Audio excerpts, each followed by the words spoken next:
સંબોધન મળ્યું છે, એવું મારા સ્વપ્નનું ભારત.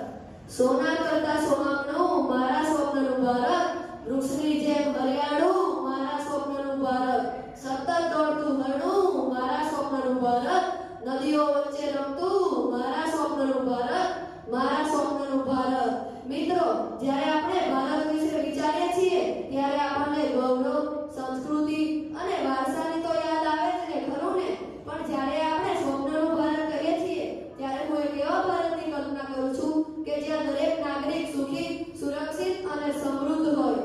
હું એવું ભારત જોવા માંગુ છું કે જ્યાં દરેક નાગરિક ખુશી અને ભયમુક્ત જીવન જીવતો હોય, જ્યાં આપણે બધા સાથે મળીને રહેતા હોય, કોઈ સાથે ઝઘડો કે ઈર્ષ્યા ન રાખતા હોય અને સાથે મળીને આગળ વધતા હોય, જ્યાં મહિલાઓને પુરુષો જેટલી આઝાદી, ઇજ્જત અને સન્માન મળે, જ્યાં પર્યાવરણની રક્ષા કરવામાં આવે, જ્યાં આપણે વૃક્ષો વાવીએ, પાણી બચાવીએ અને પ્રકૃતિ સાથે મિત્રતા રાખીએ, જ્યાં દરેક ગામ, નગર, શહેર સાફ સુથરા રહે એટલે કે આપણું ભારત સ્વચ્છ લીલુંછમ રહે, જ્યાં દરેક ખેડૂત સુખી રહે એટલે દરેકના ઘરમાં પૌષ્ટિક ખોરાક મળે, જ્યાં ભ્રષ્ટાચાર માટે તો કોઈ જગ્યા જ ન હોય.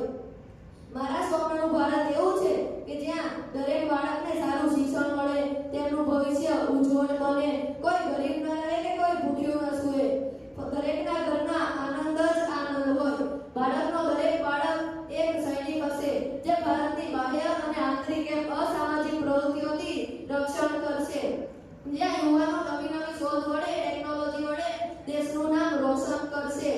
અને હા, સૌથી મહત્વની વાત કે જ્યાં દરેક નાગરિક પોતાની ફરજ નિભાવે, નિયમોનું પાલન કરે અને ભારતીય હોવાનો ગર્વ અનુભવે.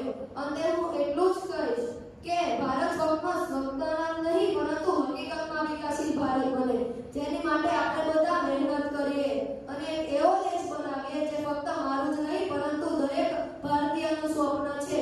ગાંધીજીએ કહ્યું હતું કે તમે જે વિશ્વમાં જોવા માંગો છો તે બદલાવ તમે જ બનો. તો ચાલો આપણે પણ નક્કી કરીએ કે વિશ્વનું ભારત બનાવવામાં આપણે પણ પોતાનું યોગદાન આપીશું. ભારત વિશ્વગુરુ બને, જેથી જ્ઞાન, વિકાસ અને શાંતિ સમગ્ર વિશ્વમાં ફેલાય. મિત્રો, તમે જાણો છો, જ્યારે આપણે હૃદયથી ભારતીય બનીશું ત્યારે જ ભારત માતા